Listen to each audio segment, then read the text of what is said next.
కోట. పోలీసులు 5 నిమిషాలని చెప్పి టైం అంతా వేస్ట్ చేసినారు. అక్కడికి దొబ్బుకొని వెళ్తాంటే చీరలాగి జడలాగినారు. దొబ్బుకొని వెళ్ళాము. ఆ పార్టీ ఎంపీడీఓ సార్ ఐడాతో ముందుగానే లెటర్ ఏం పెట్టలేదు, నేను క్యాన్సిల్ చేసినానని కిందికి వచ్చేసినాడు.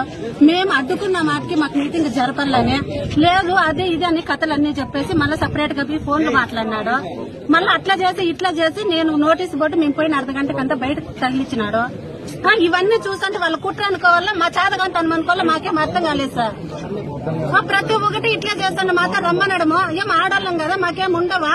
పొద్దుకు రమ్మంటారు, వాళ్ళ పాటికి వాళ్ళు మెసేజ్లు పెట్టారు గ్రూపుల్లో, అది ఇదని పొడిచేసే వాళ్ళలాగా.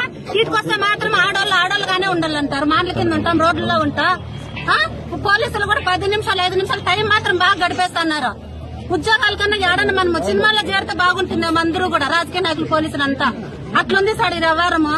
ముసలాళ్ళు ముత్తుకోళ్ళు పిల్లలు అందరు నిడిచిపెట్టేసి వస్తే కూడా ఇదో మాకేం ఇది లేదు. పొద్దున్న 7 గంటలకంతా వచ్చేసి వచ్చినాం. ఇటుకి ఒకరికన్నా మనసు కానీ మానవత్వం లేదు ఆడోళ్ళు అనేసి. కొంచెం చెప్పిన చేతులు పట్టుకొని దొబ్బుతారు. పార్టీలు వాళ్ళు ఉంటే వాళ్ళకే ఉంటాయి, అధికారంలో వాళ్ళే ఉండొచ్చు. ఆడోళ్ళకి మర్యాద ఇచ్చేది తెలీదా? కొంచెమన్నా తెలీదా? చీరలు లాగుతారు, మాన మర్యాదలు లేవా? వీటిలో ఆడోళ్ళు లేరా? పార్టీల్లో ఉంటే సరిపోయినా జడలు పట్టుకొని చీరలు పట్టుకుంటే మాకు పోతే మాన మర్యాద ఒకటి, మీ ఆడోళ్ళకి పోతే ఒకట.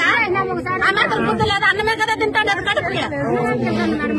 ఇదా ఇప్పుడు వచ్చినా మేమేమన్నా మాకేమన్నా మీటింగ్ జరపనిస్తారా? లేదు కదా. మీరు నెక్కినారు అనుకుంటున్నారు కదా. ప్రతి ఒక్కరికి టైం వస్తుంది, మా టైం వచ్చినప్పుడు మేము చూసుకుంటాం. లేదు స్టేట్ లో కాదు, ప్రతి ఒక్క చోట మహిళలనే గౌరవించాలి అని చెప్పినారు కదా. అందుకన్నా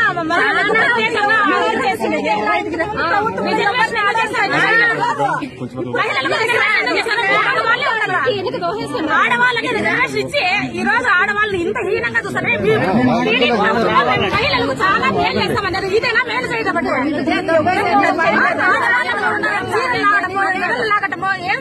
సంస్కారమేనా? ఏ ప్రభుత్వంలో కూడా తెలియదండి. 76 సంవత్సరాలు అవుతుంది మన స్వతంత్రం.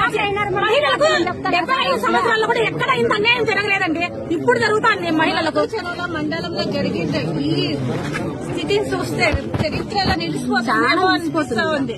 ముందు వచ్చే ప్రజాప్రతినిధి ఎలక్షన్ ఇది ఒకటి ఎగ్జాంపుల్ అంతే. నేను మూడవసారి ఇది మూడోసారి దౌర్జన్యం.